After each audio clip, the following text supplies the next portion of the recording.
Hello बच्चों, welcome to my YouTube channel जीव विज्ञान अकेडमी। आज हम पढ़ने वाले हैं अमाइनो एसिड्स के बारे में कि ये क्या होते हैं, इनके क्या फंक्शन होते हैं, इनकी स्ट्रक्चर कैसी होती है और इन्हें कितने ग्रुप्स में क्लासिफाई किया गया है। तो चलिए स्टार्ट करते हैं। वीडियो स्टार्ट करने के पहले यदि आप इस चैनल में नए हैं तो प्लीज आप मेरे चैनल को सब्सक्राइब कर लीजिए। इस चैनल में मैं नीट बायोलॉजी से रिलेटेड लगभग 100% टॉपिक अपलोड करने वाली हूँ। तो चलिए स्टार्ट करते हैं। जो अमाइनो एसिड्स हैं वो ऑर्गेनिक एसिड्स होते हैं, ठीक है। इनमें एक अमाइनो ग्रुप रहता है और एक कार्बोक्सिलिक ग्रुप रहता है, और ये दोनों ग्रुप एक कार्बन एटम से अटैच रहते हैं, ठीक है। ये हमारा कार्बन एटम और इससे एक कार्बोक्सिलिक एसिड अटैच रहता है और एक अमाइनो ग्रुप अटैच रहता है, ठीक है। तो ये अमाइनो एसिड्स की प्रॉपर्टी है कि हर एक अमाइनो एसिड में एक एसिडिक ग्रुप होगा और एक अमाइनो ग्रुप होगा, और ये दोनों ग्रुप जिस कार्बन एटम से अटैच रहते हैं उसे हम कहते हैं अल्फा कार्बन, ठीक है।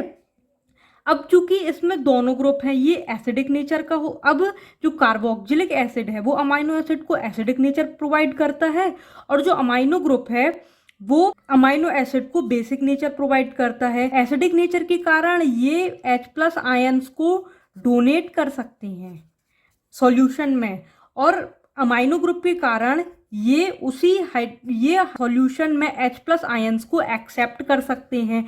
तो हम ये कह सकते हैं कि जो अमाइनो एसिड्स हैं वो एम्फोटेरिक नेचर के होते हैं, ठीक है। अब हम ये क्यों पढ़ रहे हैं, इनका क्या फंक्शन है। तो बेसिकली जो अमाइनो एसिड्स हैं वो मोनोमर हैं, ठीक है। मतलब काफ़ी सारे अमाइनो एसिड्स, मान लो ये एक अमाइनो एसिड्स है, ऐसे काफ़ी सारे अमाइनो एसिड्स एक पेप्टाइड बॉन्ड के थ्रू आपस में अटैच होते हैं, ठीक है, और प्रोटीन बनाते हैं।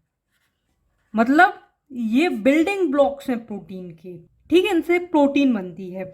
अब हम देखेंगे इनकी स्ट्रक्चर कैसी होती है।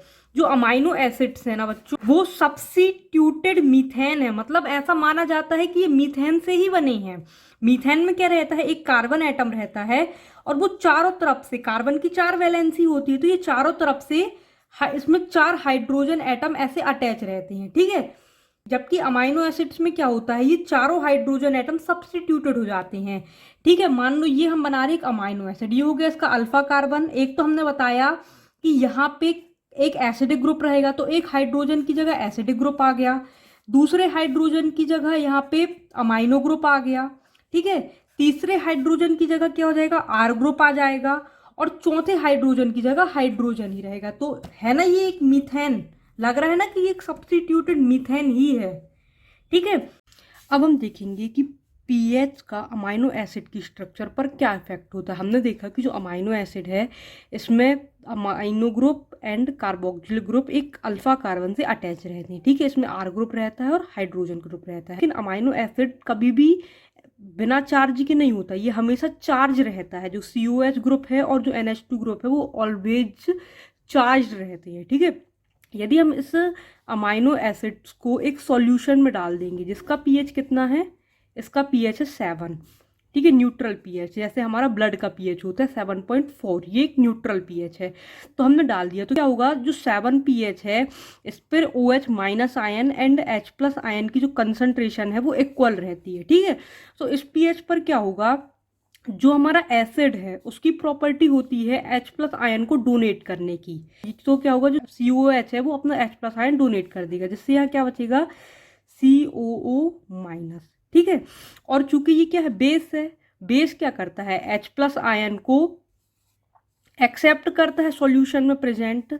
H+ आयन को ये क्या करेगा, एक्सेप्ट कर लेगा, जिससे ये किस फॉर्म में आ जाएगा, ये आ जाएगा NH3+ के फॉर्म में, ठीक है। अब इस pH पर क्या है, pH 7 पर एक नेगेटिव चार्ज है, एक पॉजिटिव चार्ज है। तो अमाइनो एसिड पर नेट चार्ज क्या हो गया, नेट चार्ज 0 हो गया।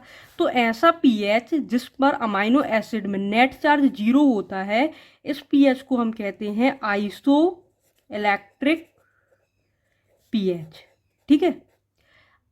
अब यदि हम इस अमाइनो एसिड को एक ऐसे सॉल्यूशन में डालेंगे जिसका pH 2 है, मतलब इसका pH कैसा है, एसिडिक है, तो एसिडिक पीएच पर क्या रहता है, H+ आयन की कंसंट्रेशन बहुत हाई रहती है, सॉल्यूशन में बहुत ज़्यादा H+ आयन रहते हैं। तो क्या होगा, ये वाला ग्रुप तो हमारा ऑलरेडी प्रोटोनेटेड है, ये जो एसिडिक ग्रुप था ये भी एक H+ आयन को एक्सेप्ट कर लेगा। क्यों? क्योंकि इसमें एसिडिक पीएच में H+ आयन बहुत ज़्यादा रिच हैं। तो इस पीएच पे क्या होगा, ये कार्बोक्सिलिक ग्रुप भी प्रोटोनेटेड होगा, और जो अमाइनो ग्रुप है वो तो ऑलरेडी प्रोटोनेटेड रहेगा ही। ठीक है, ये हो गया H और ये हो गया R। तो इस पीएच पर अमाइनो एसिड पर नेट चार्ज क्या होगा, +1। ठीक है, अब यदि हम इस अमाइनो एसिड को एक ऐसे सॉल्यूशन में डालें जिसका पीएच 11 है, मतलब इसका पीएच कैसा है, बेसिक, तो इस पीएच पर क्या होगा, अब चूंकि बेसिक पीएच पर जो H+ आयन की कंसंट्रेशन है वो बहुत ज्यादा गिर जाती है। ठीक है, तो इस पीएच पर जो हमारा कार्बोक्सिलिक ग्रुप है वो तो नेगेटिव चार्ज होगा ही, क्योंकि वो एसिड है, उसकी प्रॉपर्टी है H+ आयन डोनेट करने की, और H+ आयन तो है भी बहुत कम, तो ये माइनस फॉर्म में होगा। ठीक है, ये है हमारा कार्बन। लेकिन इस पीएच पर क्या होगा, ये जो हमारा NH3 ग्रुप है इसको भी अपना हाइड्रोजन डोनेट करना पड़ेगा, और ये NH2 प्लस NH2 के फॉर्म में होगा। ये बेस है, इसकी प्रॉपर्टी है H+ आयन को एक्सेप्ट करने की, लेकिन जब पीएच इतना ज़्यादा बेसिक होगा, जब सॉल्यूशन में H+ आयन की कंसंट्रेशन बहुत कम हो जाएगी, तो इसे भी अपना हाइड्रोजन एटम डोनेट करना पड़ेगा, जिससे ये NH2 के फॉर्म में रहेगा, यहाँ हाइड्रोजन रहेगा और यहाँ R ग्रुप। तो इस पीएच पर अमाइनो एसिड पर कौन सा चार्ज रहेगा, -1। क्यों? क्योंकि ये ग्रुप नेगेटिव है। इसी तरह अमाइनो एसिड की स्ट्रक्चर पर अलग अलग पीएच का अलग अलग इफेक्ट पड़ता है, लेकिन हमारा जो ब्लड है उसका जो पीएच है वो अराउंड 7.4 होता है, जो कि एक न्यूट्रल पीएच है। तो हमारे ब्लड में जो अमाइनो एसिड है वो इस फॉर्म में पाए जाते हैं ना, पॉजिटिव और नेगेटिव दोनों चार्ज होते हैं। इस फॉर्म को हम कहते हैं ज्विटर आयन।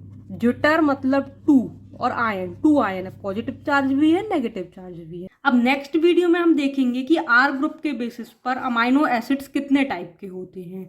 यदि आपको ये वीडियो पसंद आई हो तो प्लीज इसे लाइक करें, सब्सक्राइब करें एंड अपने फ्रेंड के साथ शेयर करें। Thank you.